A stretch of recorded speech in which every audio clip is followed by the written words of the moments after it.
दोस्तों इस वीडियो में हम लोग आयरिश राइटर जेम्स जॉयस की एक फेमस कहानी एवेलिन को डिस्कस करेंगे। मैं अरेबी पर भी वीडियो बना चुका हूं। डबलिनर्स में से 3 कहानियों को मैं डिस्कस कर चुका हूं दोस्तों, जो कि फेमस कलेक्शन था इनका। आज इस कहानी का मतलब भी आपको समझाऊंगा। इस छोटी सी वीडियो में आपको काफ़ी कुछ जानने को मिलेगा। मिलता हूं इस वीडियो के एंड में। जेम्स जॉयस जो कि आयरिश राइटर थे, उन्होंने डबलिनर्स नाम का एक फेमस कलेक्शन लिखा है जिनमें उन्होंने 10 से ज़्यादा अपनी शॉर्ट स्टोरीज़ को पब्लिश किया था। आप उन स्टोरीज़ के अंदर, ज़्यादातर स्टोरीज़ के अंदर एक चीज़ नोट करोगे। गौर से सुनना मैं क्या बोल रहा हूँ।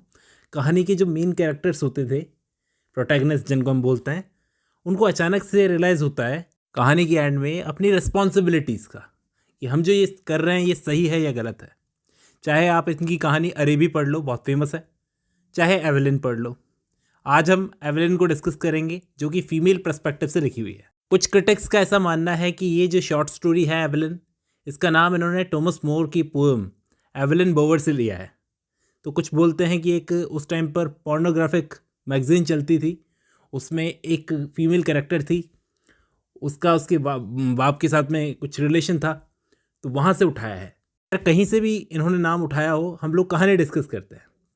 कहानी है डबलिन में रहने वाली 18-19 साल की एक जवान लड़की एवेलिन की, जो अपने घर की खिड़की पर बैठी है, शाम को ढलते हुए देख रही है। उसने देखा कि गली के कॉर्नर में एक बहुत बड़े अपार्टमेंट्स बने हुए रेड कलर के। गली के आखिर में उस अपार्टमेंट की तरफ एक आदमी चलते हुए अपने घर की तरफ जा रहा है। देखते देखते पता नहीं कैसे ये अपने पास्ट में खो गई, क्योंकि अभी जहाँ वो रेड अपार्टमेंट्स बने हुए हैं, बिल्डिंग्स बनी हुई है, जहाँ वो आदमी गया वो एरिया कभी एक बड़ा मैदान हुआ करता था जब ये छोटी थी, और बहुत सारे बच्चे वहाँ पर खेलते थे। इस लड़की का भाई भी था उन्हीं खेलने वाले बच्चों में, अर्नेस्ट, जो अब बड़ा हो गया था, इसलिए अब वहाँ पर खेलता नहीं था बच्चों के साथ में, लेकिन बच्चे खूब खेलते थे वहाँ पर। एक और भाई था, हैरी। तो 2 भाई थे एवेलिन के, और एवेलिन के फादर छड़ी लेकर उन बच्चों को ढूंढने जाते थे बचपन में। शॉर्ट टेम्पर्ड आदमी थे बचपन से ही। अब एवेलिन की माँ गुजर चुकी है, और ये एरिया कभी जो बच्चों की चहल पहल से गूंजता था, अब सुनसान पड़ा है। ऐसा ही होता है हमारे आसपास भी। हम जब देखते हैं कि बचपन में हमारे यहाँ पर बहुत चहल पहल थी, हम बच्चे थे तो खूब खेलते थे यहाँ पर, इन्हीं गलियों के अंदर घंटों घंटों बात करते थे। तब मोबाइल नहीं हुआ करते थे, ये नहीं हुआ करता था।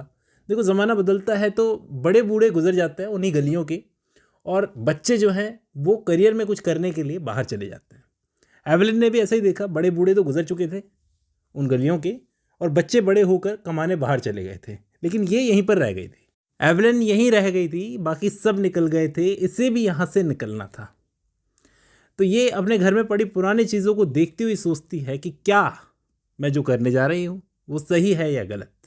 दरअसल दोस्तों, इसने अभी अभी एक फ़ैसला लिया है। ये एक लड़के से प्यार करती है और उसके साथ भागने का प्लान बना रही है, जो कि शिप्स वगैरह में ट्रैवल करता रहता है। अभी इसके ख्यालों में सिर्फ इस शहर से निकलने के सपने आ रहे हैं कि मुझे बस कैसे भी यहाँ से निकलना है, क्योंकि अगर मैं यहाँ रही तो मुझे शादी यहीं करनी होगी, डबलिन में ही, और मुझे यहाँ वो रिस्पेक्ट कभी नहीं मिलेगी शादी करके जो यहाँ से बाहर निकलने में मिलेगी। इसे ऐसा लगता है, इसका पर्सपेक्टिव है ये। देखो दोस्तों, ये डबलिनर्स नाम की कलेक्शन में पब्लिश हुई थी कहानी, इसलिए डबलिन के लोगों की लाइफ को बताती है। तो यहाँ पर एक फीमेल है जो बाकी बच्चों की तरह कमाने के लिए बाहर नहीं जा पाई, तो अब भाग के बाहर जाना चाहती है एक ऐसे लड़के के साथ में जो ट्रैवल करता रहता है। तो अब जब वो अपने बाप के साथ में अकेली रहती है तो पापा ज़्यादा वायलेंट हो गए हैं, क्योंकि एक भाई तो मर गया, जो अर्नेस्ट था बड़ा वाला, वो तो मर गया। एक बाहर रहता है हैरी, छोटा वाला, और ये अपने बाप के साथ में अकेली रहती है। माँ तो इसकी पहले ही गुजर गई थी। बच्ची थी तब तो बाप भाइयों पर गुस्सा उतार लेता था, पापा तो भाइयों पर गुस्सा उतार लेते थे। दूसरा, पैसा बड़ी प्रॉब्लम है। पापा अब भी छोटी छोटी बातों पर आर्ग्यूमेंट करते हैं, कहते हैं कि फिजूल खर्ची बहुत करती हो। बाप को ये नहीं दिखता कि स्ट्रगल कितना करती है ये पूरे घर को चलाने के लिए। लेकिन अब तो उसने फैसला कर ही लिया है कि घर से भागना ही सॉल्यूशन है, तो क्या करें। अब वो लड़का जिसके साथ ये नाइट बोर्ड में भागने का प्लान बना रही है, उसका नाम है फ्रैंक, और ये जाने कहाँ वाली है, ब्यूनस आयर्स नाम की जगह पर।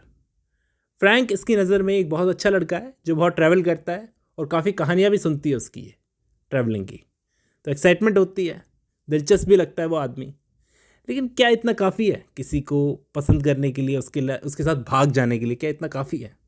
एवेलिन भागने से पहले 2 लेटर्स लिखती है। एक तो अपने भाई हैरी को, दूसरा पापा को। अब वो उस लड़के के साथ, फ्रैंक के साथ भागने के लिए एकदम तैयार थी। हॉर्न बजता है, तब इसे याद आती है वो आखिरी रात जब ये अपनी माँ के साथ थी, जब इसकी माँ इसके साथ में थी। तब इसकी माँ ने मरने से पहले इससे एक वादा लिया था कि ये पूरे घर को एक साथ रखेगी। लास्ट मोमेंट जब वो फ्रैंक वो लड़का जो इसके साथ में भागने वाला था, वो इसकी तरफ हाथ बढ़ाता है, ये उसके साथ नहीं जाती। वो बुलाता रह जाता है, ये नहीं जाती, ये उसकी तरफ हाथ नहीं बढ़ाती। तो जॉयस ऐसे शॉर्ट मेंटल पैरालिसिस का यूज़ करते थे। कहानी तो यहाँ पर ख़त्म हो गई कि कैरेक्टर एक बार को लास्ट मोमेंट पर खो जाए अपने ख्यालों में कि क्या मैं सही कर रहा हूँ या गलत। उसे मालूम था कि डबलिन में अगर शादी हुई, जिस शहर में वो रहती है, वो रिस्पेक्ट इसे कभी नहीं मिलेगी जो इसे बाहर जाने से मिलेगी। लेकिन फिर भी ये नहीं गई।